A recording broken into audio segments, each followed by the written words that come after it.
Rhodri. Is there anything that Lionel Messi is better than you at? It's opinions. I respect your opinions. Maybe in your opinion Messi is better than me, but in my mind I'm better than him. I do it again. Add it up, bankroll, euro, peso, add it up. I'm just doing me, everything is on me. Oh, you matter what? Add it up, bankroll, euro, peso, add it up. I'm just doing me, everything is on me. Oh, you matter what? Told her if it's all me, everything is on me. Gon' back it up. Matter what? Told you I'ma do me. Why you hating on me? It's not adding up. I do roll like a Mack truck. Country heart, I might cop a farm and go act up. Like scars, I was cold hearted, now I'm back up. Keep it real, I do this once a month. I don't rap much. I just hit the money and go stack up. Only buy car cards and get tatted up. All that other bull, it don't matter much. You only climb me, I put the ladders up. No fault, I done doubled up on the workload. I think I fell in love with the bankroll. Pray up, get money, then we lay low. Add it up, bankroll, euro, peso, add it up. I'm just doing me, everything is on me. Oh, you matter what? Add it up,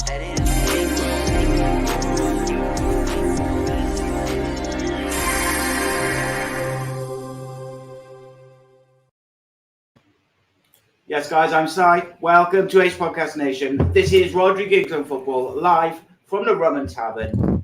And the man himself is sat next to me. How are you, my friend? Yeah, good, mate. Good. Just parking in Cardiff, but other than that, it's wild. Like trying to park around by this pub is insane. It's the one downer. Like it's just impossible to park. Same in Manchester. I've just gone over there for an hour. They wanted £9. Well, we saw it out. Yeah, that's it, mate. But nice to do one in person. We haven't done one in person for probably a year or so, innit? We did one at A.C.E. Media. That probably last Christmas, wasn't it? Just before Christmas. You'll get a rash if you come to Manchester. So every time I know. You keep saying, innit? Yeah. I'm gonna have to do it. I do say to Becky like all the time. I'm gonna go up to Manchester, see Rhodri. I even had the studio for like a year.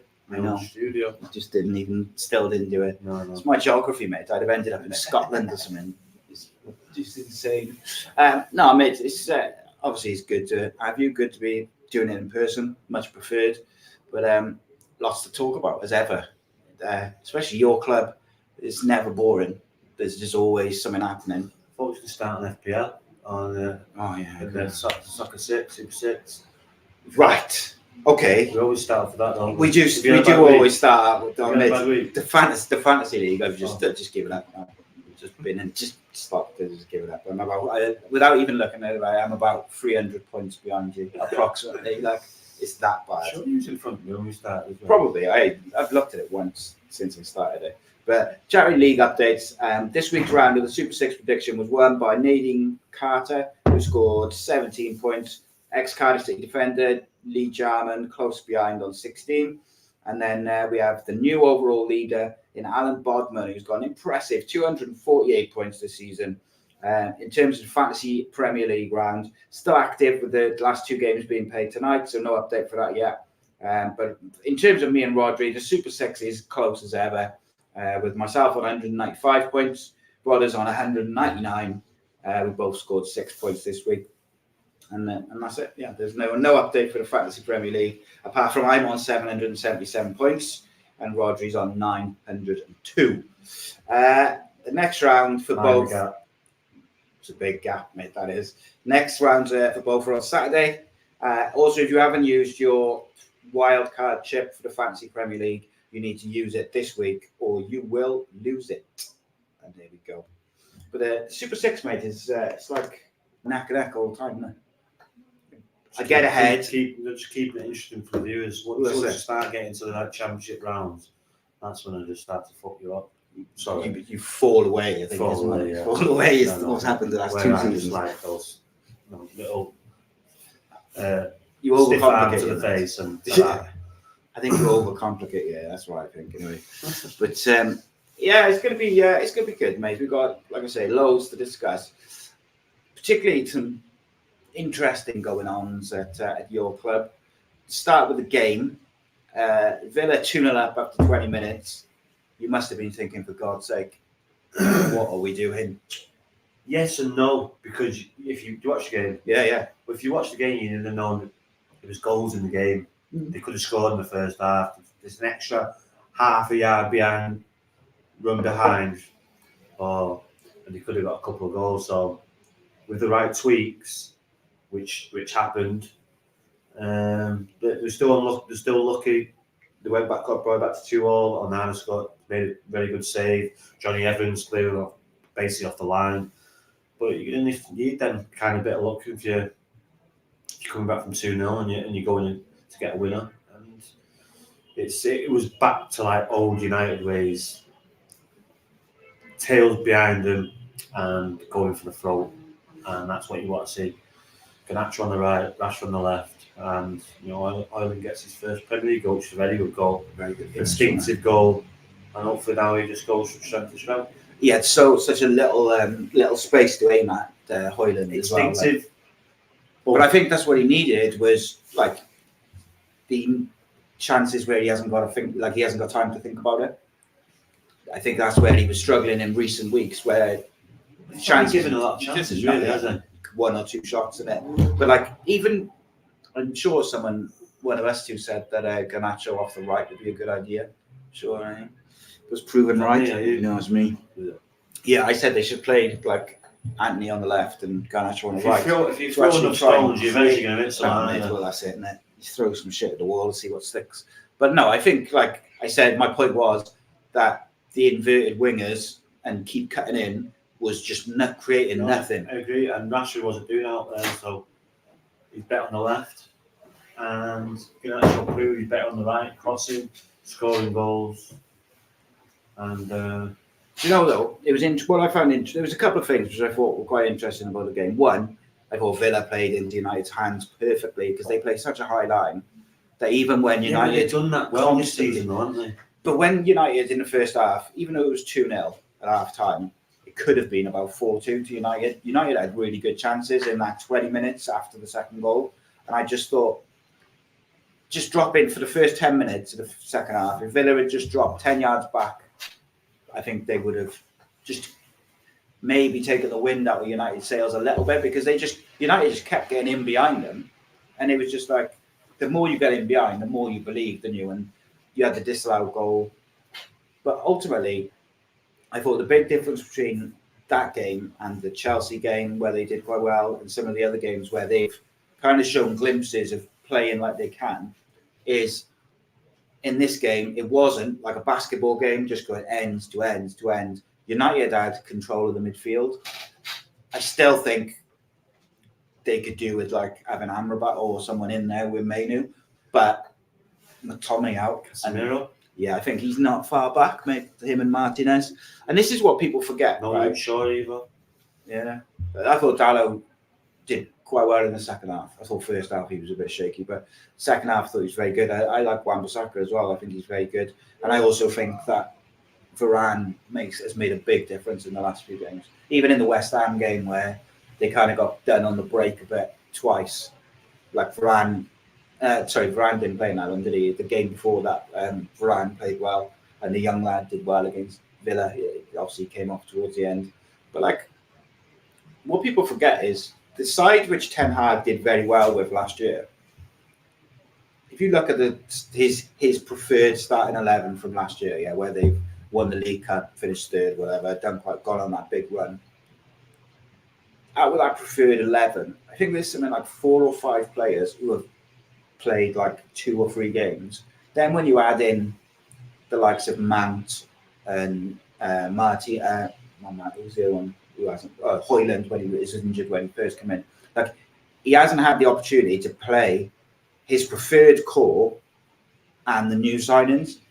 So I think it would be so harsh, even if they'd lost against Villa. I said, like, it would be so harsh to sack him, because until you see his core plus his new signings and let them actually play together, you don't know if what he's trying to do is going to work. There's so much going on. I don't think they'll be able to sack him yet. Obviously, if they're going to sack him, they're going to wait to the end of the season. Makes sense. We're looking at, as you know, a big NFL fan, and the big news today about Russell Wilson. Are they going to drop him? And they're going to have to lose £90 million because they don't want him. But sometimes they've got a lot of things to delegate and get right at the minute. And I don't think on the field is the right time to do that. Do that at the end of the season. See where we're at. Yeah, it looks like they said they're going to do like this strategic review, didn't they, till the summer? No, but behind the scenes, there's there's work going on behind the scenes. Yeah, 100%. It's Dan Ashcroft coming in from Newcastle. The quartet in it is Dan Ashworth, Dave Brailsford, what's the one? Paul Mitchell, and then the guy who's the one who's at the game. I can't remember his name. Blanc, is it? And Brailsford, yeah. Like that four, like obviously, like a couple of them won't be able to come in straight away because one of them's at Dan Ashworth's at Newcastle, and I think one of them somewhere else as well. So like, they probably won't come into the summer, but they're going to be looking and studying. I think a big part of it is off the field, though, mate. I really do. And then I think once you get things in place off the field with those four, then you can look at the playing squad and say, right, is there a problem with mentality or attitude within the current squad? And if you decide there is, you've got to get rid of the 1 or 2, 3, whatever it is. You get them out, and then you say, right, is this the right manager to take this squad forward with if he adds X, Y, and Z? And like those four people, particularly Paul Mitchell, and Dan Ashworth, their record, not just in the transfer market, but also in terms of building something long term. Like Dan Ashworth did a lot of the heavy lifting at Brighton before Potter came in. And then you look at how they've been able to seamlessly move from Potter to De Zerbi, but keep bringing in players, selling their best players, and then keep it rolling. I know they've stuttered a little bit now, but like a lot of that was down to Dan Ashworth. But that's because all the players have gone, no? Yeah, of course. But they've still, man, they haven't sold Casado. No, they're still in the top 10 or whatever. That's expected, isn't it? Yeah. Get rid of that quality. Casado, McAllister.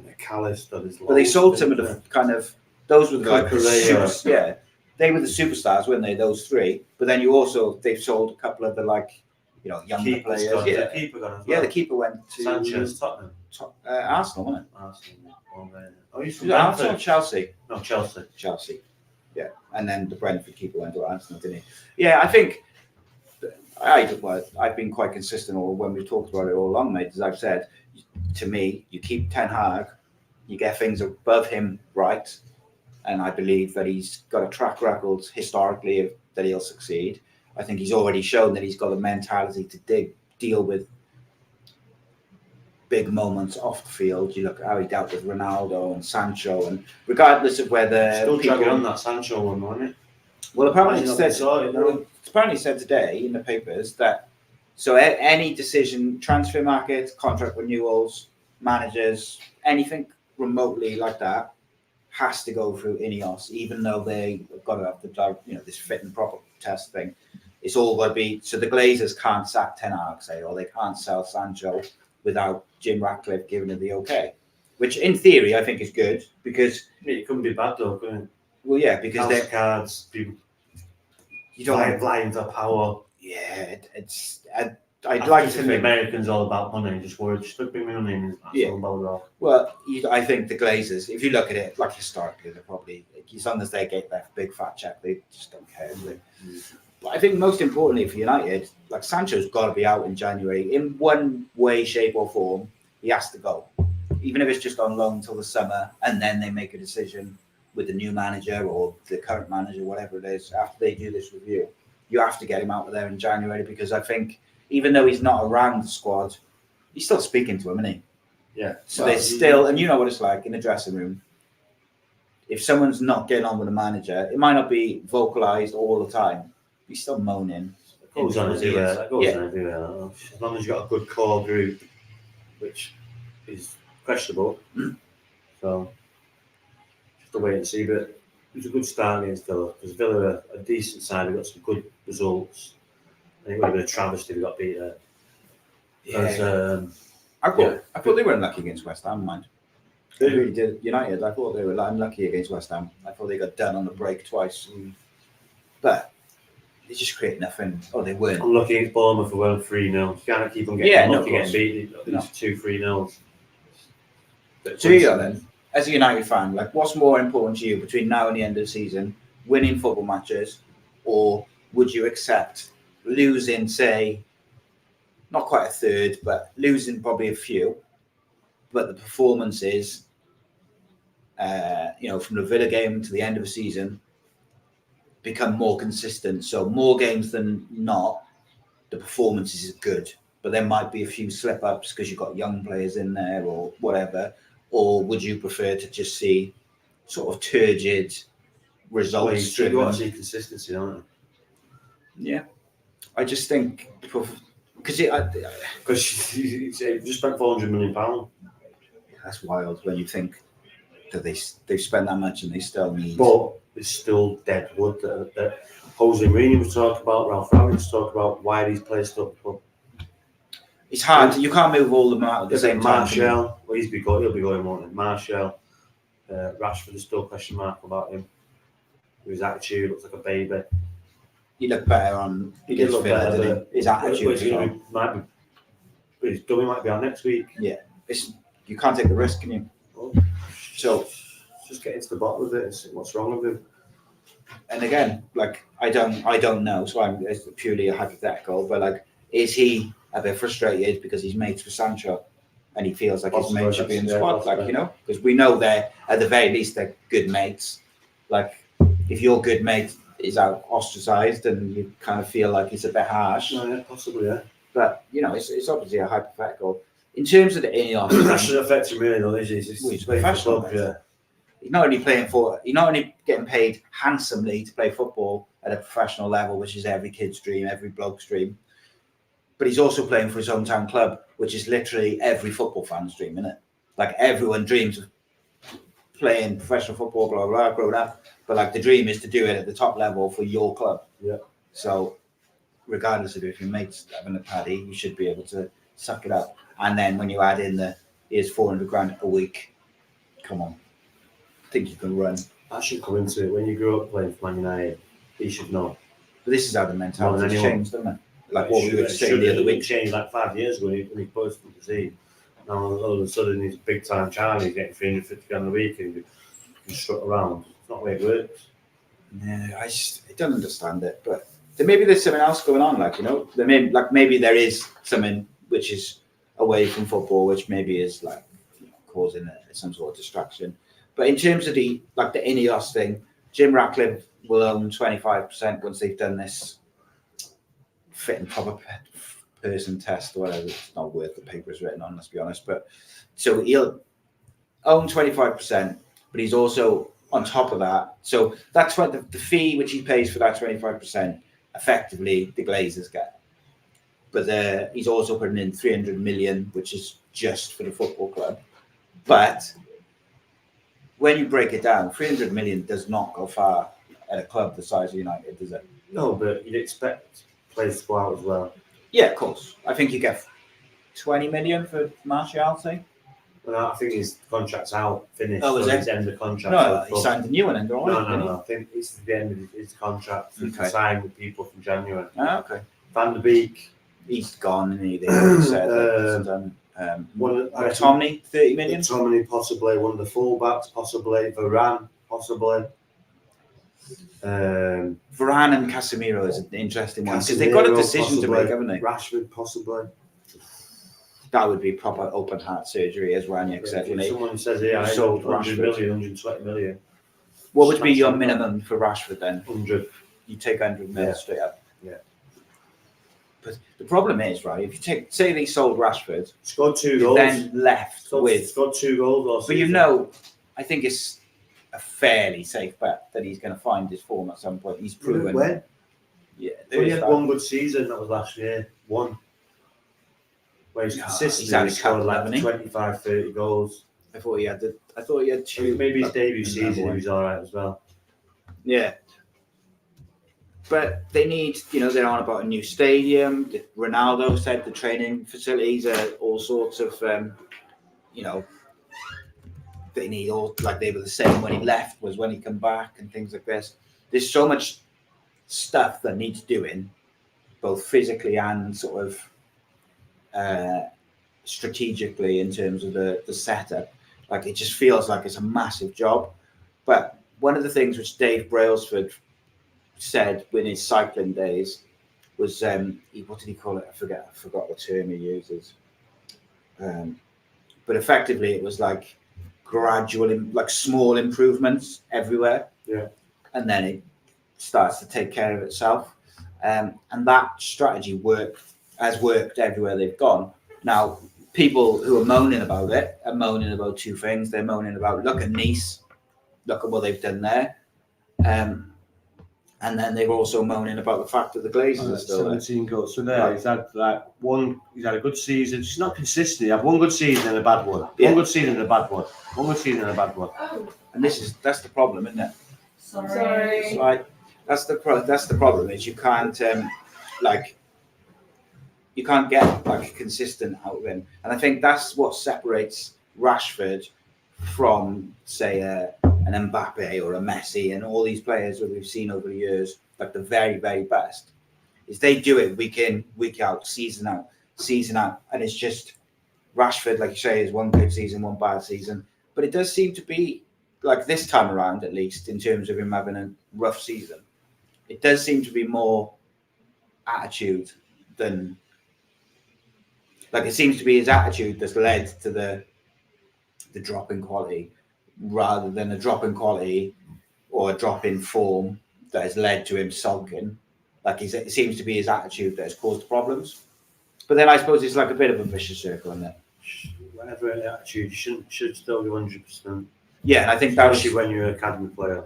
That was the one when it is the Newcastle game when he got dropped. Like he was bad. He just didn't try. That was bad. Watching the fullback run past him and then just going like that. Yeah, as if someone else has done something wrong. Like prima donna. Couple of comments here. Reece says, would it be better to write off the season now and try and sell as much as Deadwood in January and start the rebuild for next season now? Would you go with that, or do you think there's still plenty to be salvaged from the season? Yeah, I think because you've got the FA Cup, got FA Cup, and there's still the top 4 to go for, possibly even a top 5 this year. So I would try and get as much, get rid as much as possible. Well, obviously get rid of it and leave yourself short.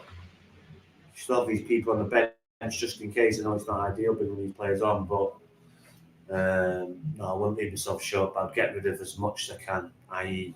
Marshall, get rid of him as soon as possible. Donny van der Beek, he's not going to play again, get rid of him.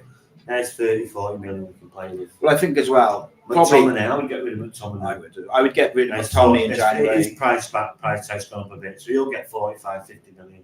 Well, I think him and Maguire's price tag now compared to the start of the season gone over. I would sell him in the summer. I wouldn't keep him long term, but I would keep him. I wouldn't be in a rush to get rid of him. I like his attitude, the way he's down and out, and he's been brilliant since he come back after his injury.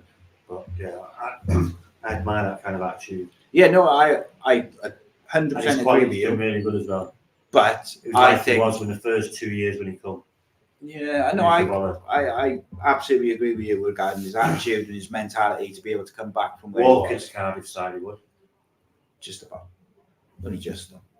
No, I think the issue which I have with him, as a player, like in terms of that United setup, is if United play like the manager wants to and he gets the players in he wants and he gets things how he wants, that will not suit Maguire. No, will not suit the way he wants to play. And then you have a massive issue. So he wouldn't be like the first player I'd get out the door, but if someone offered me 40-50 million for him, I'd probably take it. Just because long term. But I think depends, doesn't it? Because you've got Varane, maybe is that his eyes. I would get rid of Varane. The problem with him is he just can't stay fit. Yeah. However, I'd get rid of Varane and get someone like a Dunk. Real solid. Yeah. They won that lad from Nice, didn't they? To Debo, which just someone with legs and salt. It's difficult. It's a partnership that, and you've got to get the right partner. So you've got one in Martinez. You've got to look at the other one. Do you think like Dunk is just another Maguire in terms No, of? but he's quick. He's got pace, Okay. and he can play. If you look at the stats, he's the most one of the Can most pass, players in the can't he? Premier League in touches and passes. He can pass the ball. He's always looking for the ball.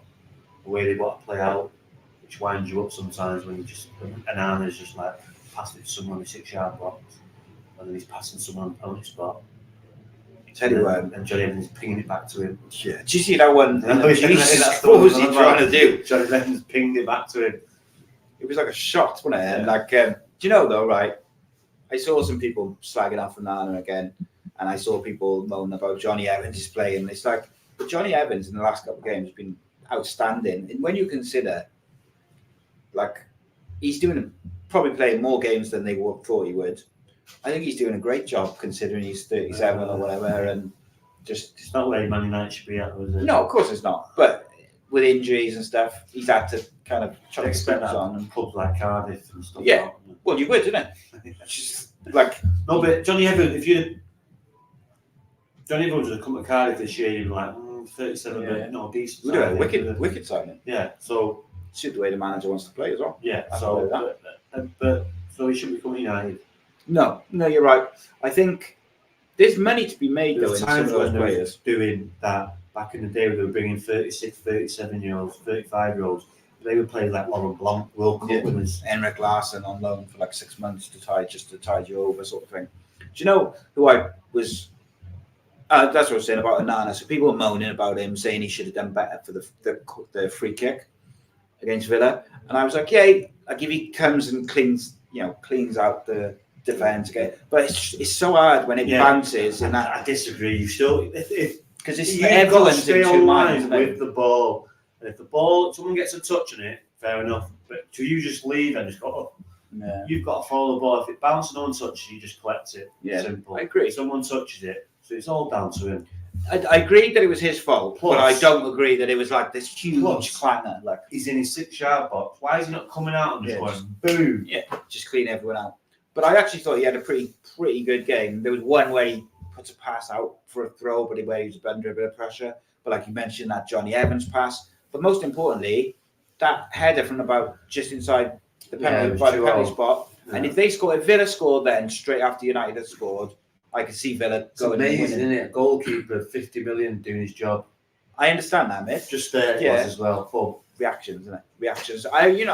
Maybe I've got a bit of a soft spot for keepers because my boy is one, and I've seen like how difficult a job it is.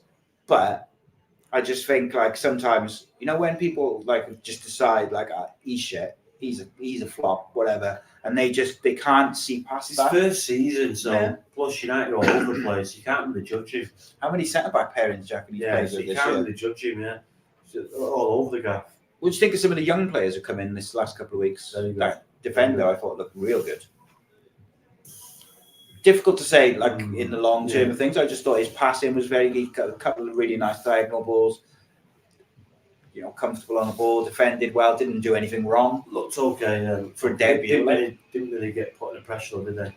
Yeah, that was weird, wasn't it? We didn't expect Ollie David Watkins, You Moyes, didn't see him. but the West Ham, West Ham. yeah, Like, I just thought when I saw that he was making his debut, 18 years old, and he's only just 18 as well. I was thinking David Moyes, he's gonna be like he's gonna have the big striker and Bowen. They Just would have around had him. Antonio. They would have been perfect for him. Right? Yeah, just battered him and really put him to the test. That But, Kudos is a bit more. but dropping even holes. so, I just felt like they could have got Kudos and Jared Bowen and the other one, Paqueta. Just put him have them all around him every time he gets the ball. Particularly in the first 20 minutes, they didn't press him. He let him settle. Like that first 20 minutes, he just was have the ball. And I know West Ham play a bit like that. They stand off and they wait to press. But when you've got an 18-year-old who's only just turned 18, making his debut, got to put him under a bit of pressure first 20 minutes, let him know you're there, etc. So McTominay you'd sell in January. If there was a right offer, not in January. 40 million in January, take that. No. 50. Yeah. I think, and I think his price has gone up. And I think exactly. How much did West Ham bid for him in the summer? 40, 30, 40, 40, 40. I think 50 fair price for Goal him. scoring midfielder. Who 10, 15. can't play the ball on the ground. Well, yeah, but some teams don't want to. Yeah, I think And he'll there's benefit him. teams like you imagine you put him in West Ham side. I reckon he'd do a wicked job. West Ham, Newcastle, I think he'd do a good job for. If you put him with Paqueta, Bowen, and Kudos, like as the three around him, Ward-Prowse. and then Ward-Prowse as the deeper midfielder, you'd be laughing, mate. Because I think he would do all the leg work and the dirty work, be on the end of crosses and stuff. Reece says, his question, is it harder for British clubs to get work permits for South American players? Barca and Madrid seem to find gems over there, but the British clubs don't seem to be able to spot and sign them. Well, they're probably saying scouts and stuff, but they speak the same lingo, don't they? Yeah, they do seem to have more issues though getting a work permit. So I don't know whether it's something. It's easy when you speak when you're Latino and you speak. I'm sure it's easier. And yeah, I suppose when you're going through contracts and loopholes and the rest of it, like when you're trying to work out these things, if you've got like Lionel Messi, he was in Barcelona from like 14, 15. Yeah, I mean Barca signed the boy from who played with my son. Well, you say that, Like- but City are looking at the kid from River Plate who's 17, and they're going to buy him for 21 million. Yeah, I was reading that report today. A young 17-year-old for River Plate. City put a bid in for 21 million. So that's crazy, man. 17. if the player's good enough and they want him, they'll get him. Yeah, they find a way around it, don't they? These South Americans, when you say you want to go to play in Manchester where it's freezing, but Yeah. want to play in Madrid with the palm trees, what would you do? Yeah, exactly that, mate. Go and live in Barcelona, but go and live in. I'm going sunbathing instead of crying my eyes on it. The Penguins. Yeah, that's it, mate. So Freezing. there was a boy who played for my boys' team, like Park's team, and when his family was Spanish, but he was born here and they lived here. Incredible footballer, like for someone who was like at the time about 8 or 9, and he went to Barcelona. They went out to Spain, got him a house. They had family over there as well, so it wasn't like a big drama moving to a foreign country, like if Gareth Bale or something. I think it's changing now. The managers like Pep and the different type of foreign managers over here, and the more coverage the Premier League gets. So you see a lot more South Americans coming over here than you did back in the past. But you're always going to choose Real Madrid or Barcelona over City or United or Liverpool. Is that how they get? You're still going to see the Coutinhos, still the good Brazilians that you never see. Because Early Premier League, you wouldn't see Brazilian. Juninho, there's a handful of Ravanelli and that. Ravanelli was Italian. Yeah. Juninho, there's another Brazilian for Middlesbrough, can't remember his name, curly hair, looked like Solgo. What was the guy who played for Bolton? Brazilian guy. No, he's with JJ Kocher. No, he's Jamaican, and he. Yeah. So you had JJ Kocher. You had JJ Kocher was Nigerian. Giorgov, JJ was French. Ivan Campos, Spanish. Ivan Campo was Spanish. Sure, they had a Brazilian as well. I can't remember. I mean, Ricardo Gardner. I mean, him left back. Quality left back, mate. But Emerson, there you go. Well. Emerson, yeah, that was it. So that's what I was going to ask you. You wouldn't really see South. I mean, you wouldn't see South Americans back in the day, but now they're all over the show. Yeah, that's very true. Joel Linton, Casemiro, Anthony. You'd never see Brazil players in the Premier League. Yeah, and when they did, they struck any like the odd ones, like Varane even. It was too cold for him. They wouldn't want to be over it. Like, I'd see him playing in life, had been tight, big, massive thermal gloves and big snoots and stuff. Yeah, so it's only right when they grow up in a kind of type of climate where it's warm. From the Copacabana to exactly. Salford or whatever, like it's a bit of a difference in weather. So that's what I was going to ask you. So, like with the kids, like young kids, there's supposed to be these rules in place, isn't it? Where if you play academy football, you're supposed to play for the local academy. So, like, you know, like if say like my boys, would have to play for Cardiff, Taswell, Bristol, like local areas. That's supposed to be the rules, but clubs do seem to get around it somehow. Like whether it's they buy the families a house, or they give the families a job, or whatever. Like, it's just, do you know what I mean? Like, they find a way. And if they find a way for kids to move them to where they want to go, then they'll find a way for like a 17, 18-year-old who's almost ready to play in the first team, or 23s, then they're definitely going to find a way, aren't they? Yeah. Oh, 100%. But it's just normal when you've grown up in that team. You're going to first option's going to be, well, unless the money's crazy. I think it's like, unless the money's crazy or you're a fan of a particular club or whatever, it can be different then, kind of. Brighton got, so Reece says Brighton got McAllister because no one else wanted him or seemingly was interested in him. Then he had the World Cup. A good World Cup, yeah. Yeah, and I guess that's good recruitment from Brighton, though, isn't it? Yeah, they have got a good recruitment system, haven't they? He's come out of nowhere. Like McAllister, is he Scottish? No, it's Argentina, isn't it? No, I know that. Yeah, who's this McAllister? Never seen him before, and he's winning the World Cup. Well, mate, when I first seen him on the Brighton team sheet, I was like, it was Scottish, Scottish, you know, it's like the least South American name ever. Just lastly on United, what would you like to see from Jim Ratcliffe between now and the end of the season? Because I think some people are expecting miracles, and then other people are expecting he's just on board in bed. It's not going to happen overnight, is it?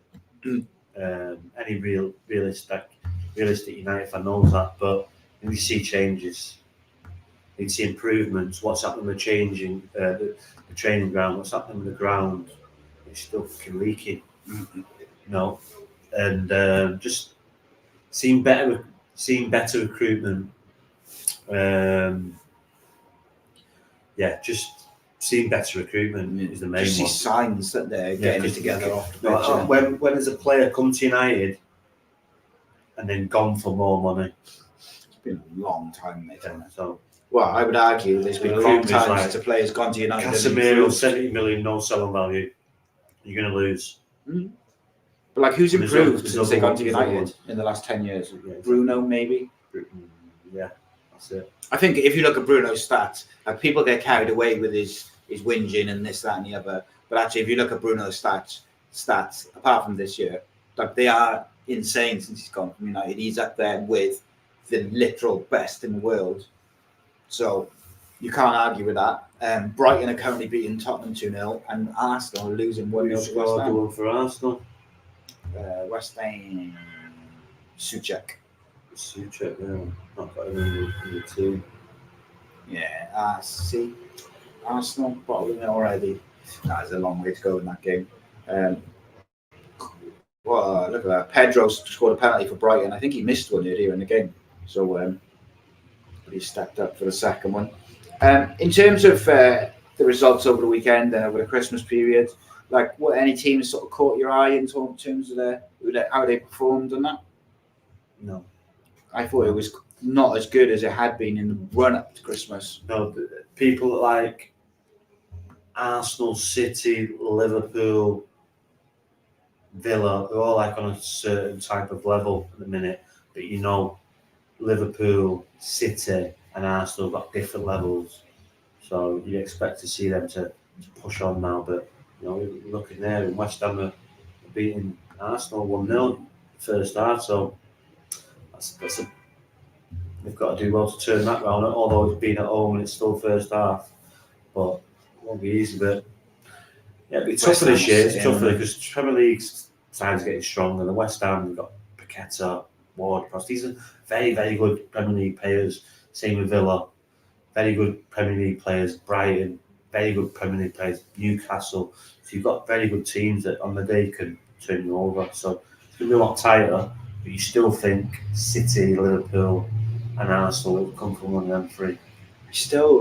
I watched Liverpool and I still think I have a sneaky feel for Liverpool this year. So I just think, like, if the radar, they're reliant on Salah, like, in terms he of... goes away for the African Cup as well. So this is the next thing I was going to ask you about. For like 10 games. Yeah. It's like a whole of January, isn't it? And some of February if they go far. All the way in. Where they're big games, the finals on the 11th they'll miss of February. Liverpool, they'll miss City. just some big games, isn't it? The To miss. City and Liverpool are in that. So he'll miss that game. And if Liverpool score, Mo Salah would score, Liverpool will score. Well, that what's the other striker they got? The Nunes, isn't it? Like he's got like £89 million for him. There's not much noise. Very hit and miss, isn't he? Yeah. Like he's either very, very good or very not good. Like there's nothing in between. Very inconsistent. Where do you stand on the AFCON thing? There's a lot of clubs are not happy that they're going to lose first team regulars now. So. Well, this is it. I mean, and Cardiff included in that, they're going to lose Jamal Collins for a couple of weeks at least, and they've played the same back four. You're going to use your keeper. Like we all know this, but it's so. I think United probably out of all of them have probably got a little argument to say feel a bit hard done by because when they signed him, he had said he wasn't going to play, didn't he? So, but yeah, you're right. Look, you know that if you're signing top players, they play for their international countries, and that's when it is. I'd like to see him move it, I would, but there's parcel of having top level players. You lose them if they're from that part of the world. But it'll be interesting who can cope best with it, and who's got the most. Like West Ham will lose Kudos. United lose Onana. Salah goes from Liverpool. There's a lot of clubs affected with it. Like Cardiff, if they lose Collins, they played the same back four pretty much every game of the season so far, except I think 2 when Perry NG was injured. They got no left back to really replace him, so they're gonna have to sign someone.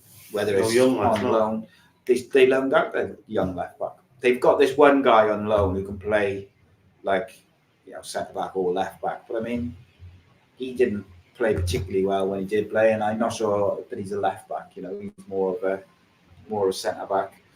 But so Spurs another one, mate. Like very, very. Everyone was praised, like saying, "Oh, this is their year." But 3 games. Once these are good coaches and managers. When these teams play such high line, like Aston Villa, like Tottenham, can get done over. It's Premier League, very good coaches, very good players. So, and it's only like split seconds. And these Villa are the most teams to catch people offside this year, and Tottenham are second. Yeah. So eventually, sometimes it's going to go wrong for them. If you think back to the League Cup final when United played Brighton, the only way the way that United contained them was by playing very deep and defending their box.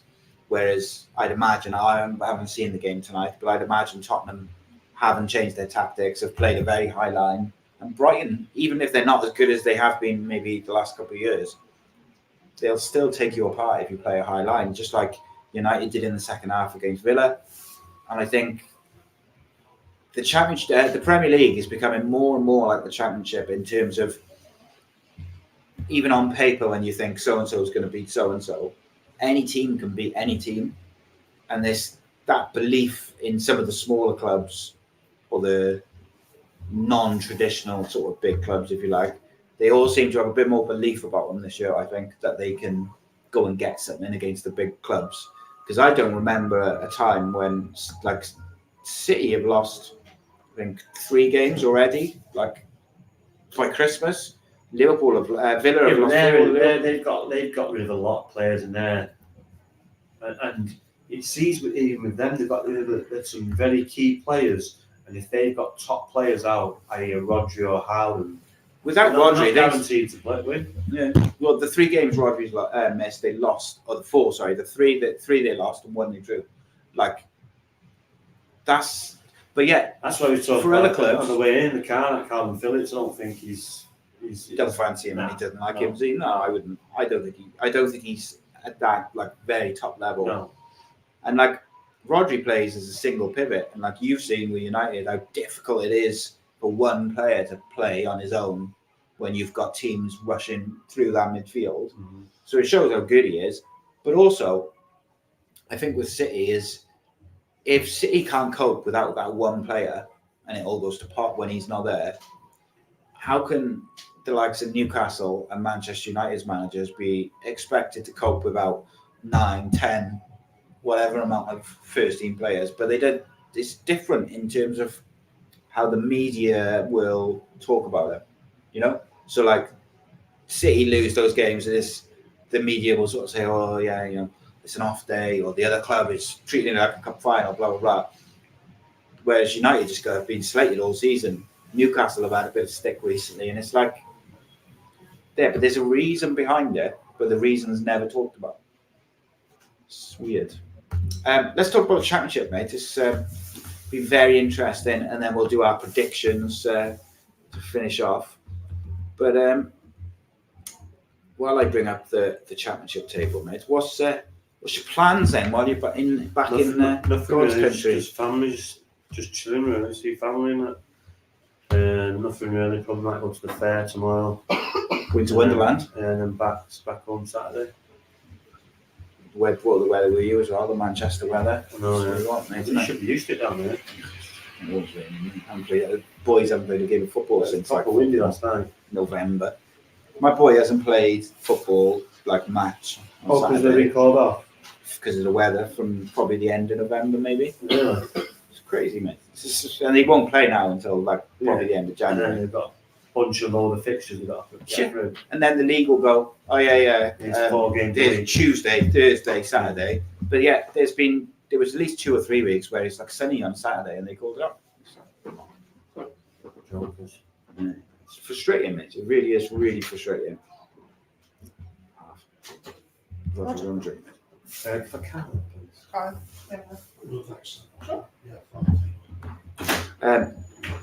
Just getting our drinks orders in. Championship, right. So, Leicester play Cardiff tomorrow. I was going to ask you, do you want to go?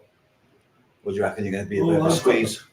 I'm going. I got tickets. Oh yeah, I've got a colour thing. It's in the night, it is.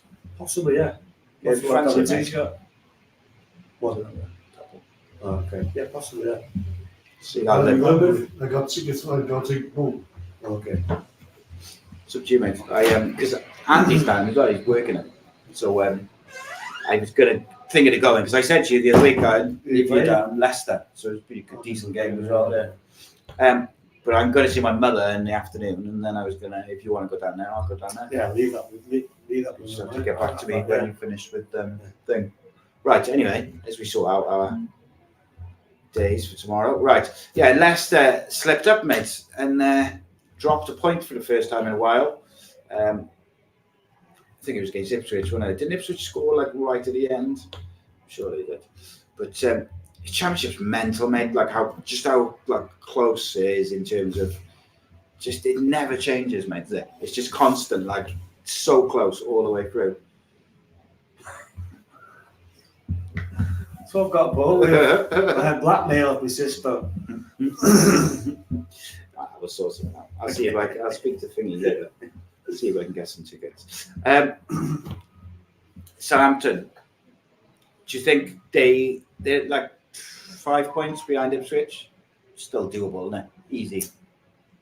Ipswich They always draw one all these top games, don't they? We watched it with Arsenal and City the other day. I was at Liverpool, 1-1. Yeah. But you never get your predictions right on the predictor. No. No.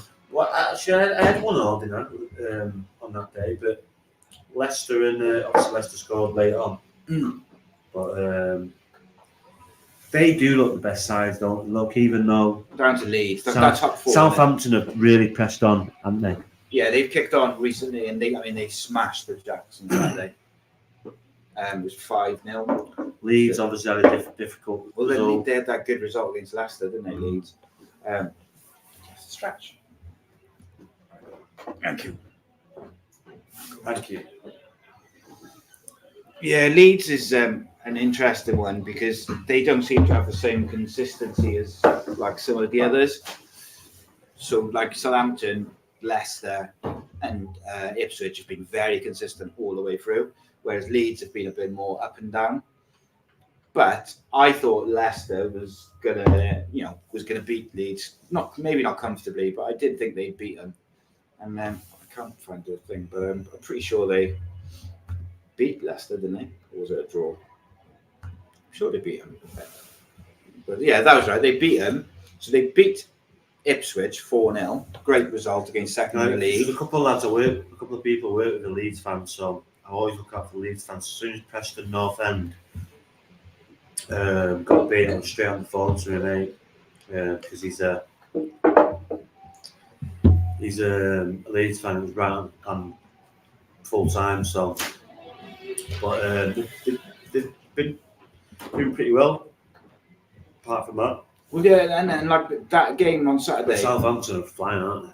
Yeah, well, but Leeds, like, they beat Ipswich second in the league, beat them 4-0, very convincing, very good result, and then they follow it up to lose away at Preston 2-1, and it's like you do the hard work by getting that big result, and that seems to be like almost the story of their season, that they can't get a run going. You know, look there, like they beat Middlesbrough, beat Blackburn, and then they lose and drop points against Coventry and Sunderland, and that's why I don't think Leeds will go up. I do hope Leeds get into the playoff and then get beat. I think they probably make the playoffs because I think they're good enough to do that. They're good enough to make the playoffs, but we don't want them back in the Premier League. No.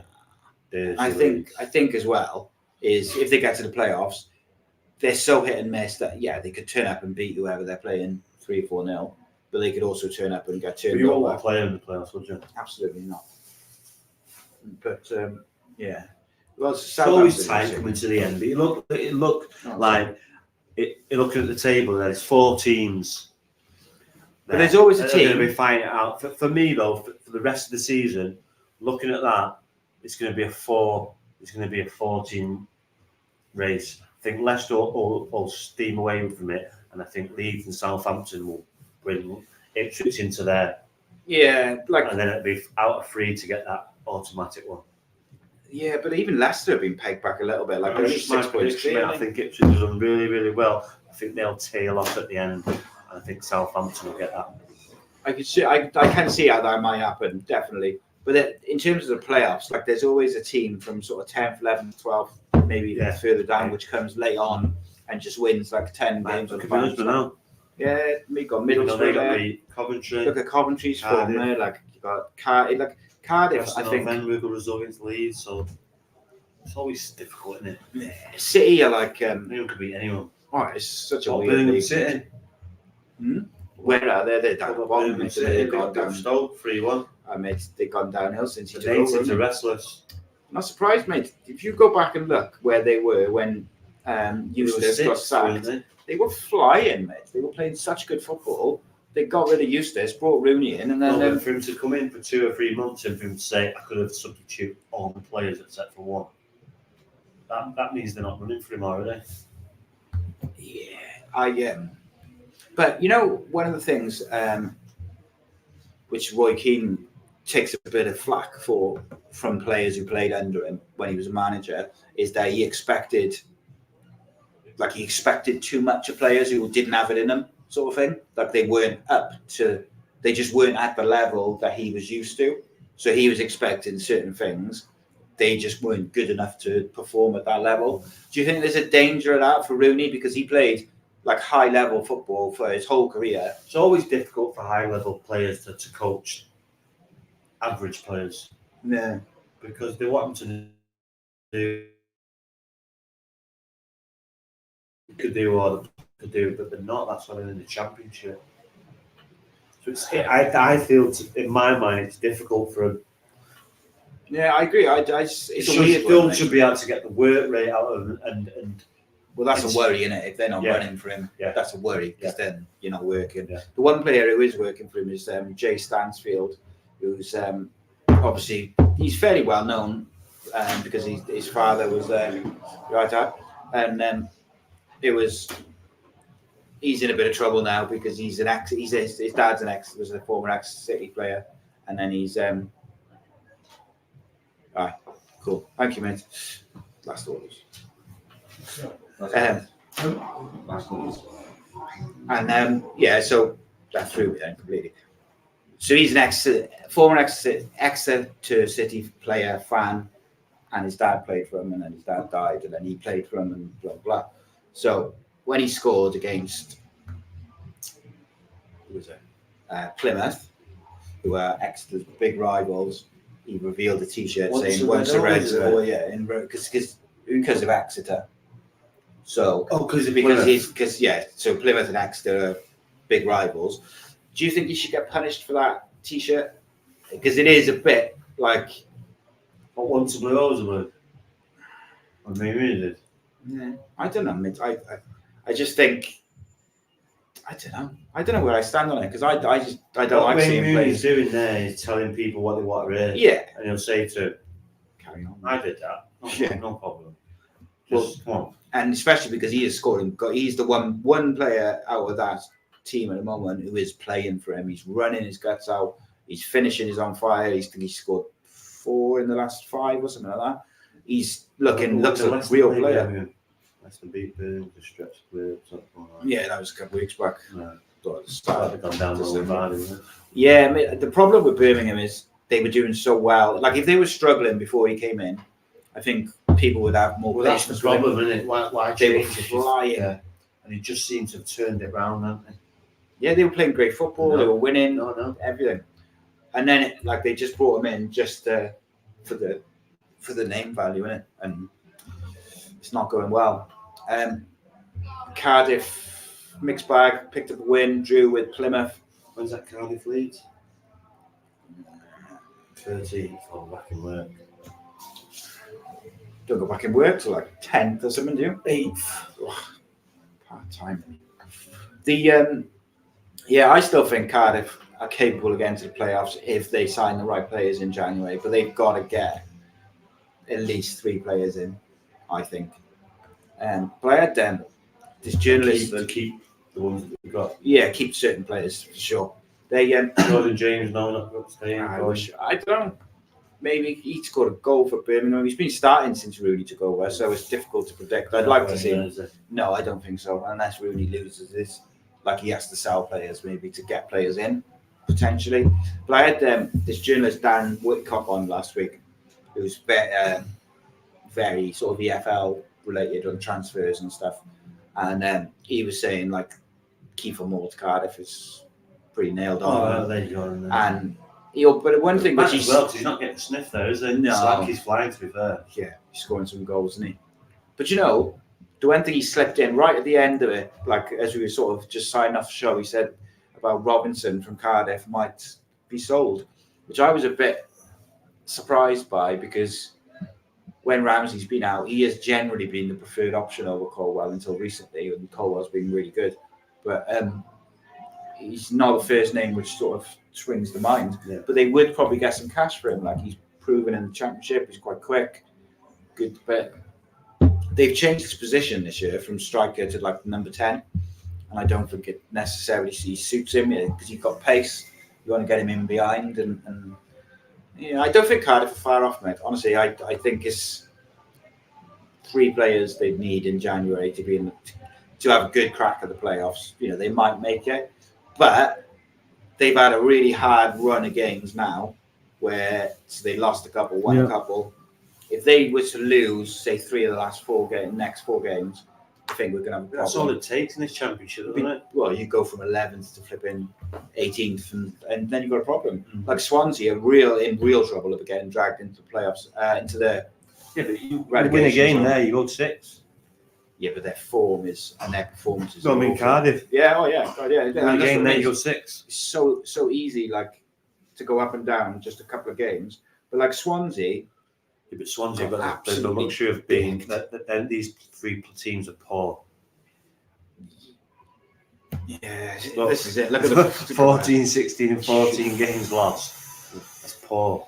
Yeah, it's brutal, mate, that is. And plus, Blackburn Rovers, they were up there a minute ago, and they look at them now. Well, they've been, like Blackburn, been in the playoffs, haven't they? Like pretty much every year, or in and around the playoffs, should I say.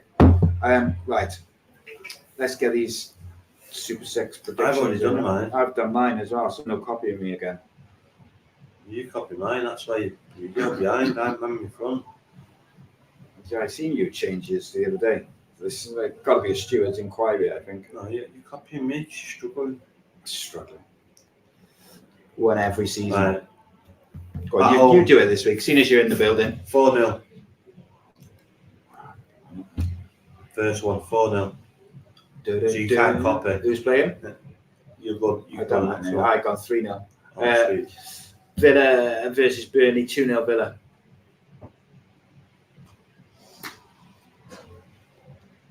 What you got?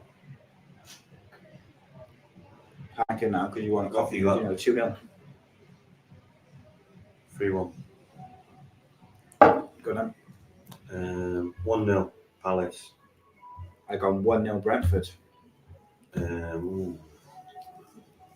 Wolves, Everton. Wolves 1, Everton 2. No, I'm going to go Wolves. A home win. Okay. Forest 1, United 3. I'm going to go 2-1. Fulham 1, Arsenal 3. 2-0 Arsenal. Here we go. Make sure you do your Prediction Super 6 minute predictions. I've done 12 this week. Gone for a late one. It's normally earlier than that, isn't it? Guys, make sure you do your predictions and all that sort of stuff. I'm not sure if you can still join. I think you can still join a prediction league. Contact Will in the chat. And Anyone out there who's good at FPL or giving good advice, give him some good advice, please, because he's struggling. You're right. Okay. No, Are you blaming? You blaming? Was it you blaming? All my kids do it. Was that you or was it someone else? No, someone else. God, No, someone else. He'll play golf. He'll have my kid does it. Yeah, people can still join the charity league. So if they want to join, and obviously we raise money for charity, which is the aim of the game, isn't it? But I like to also beat Rhodri season in, season out as well in the Super 6 prediction. And we had to contact Will and say, Will, listen, we're going to have to add the fantasy league to this because Rhodri's getting really down because he keeps losing. So Will, being the nice guy that he is, have to keep you away from Bridges. After this. That's why I started drinking again, mate. That's the problem. Jack Daniels, Lager. 300, 250, that's the proper gap, that. Big gap there. As always, guys, appreciate you joining us. And thanks for all the comments. Do spread the word. We'll be back to normal next week. But it's always good. You'll be back home in sunny Manchester. Yeah. Sunny Manchester. None of this rain. £20 million for parking. So it's been good, mate. I've enjoyed it. I always enjoy it. It's a good crack. Make sure you spread the word. You can ignore those comments when it. Nothing to see there. No, it's always a good time. I appreciate the rum and tavern. I appreciate you, mate, for coming in, taking time away from last orders is your family.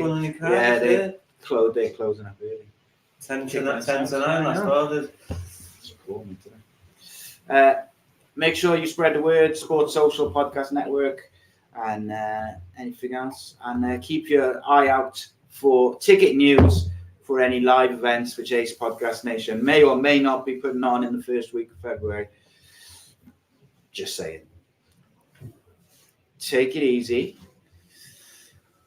Anything you'd like to say before we leave, my friends?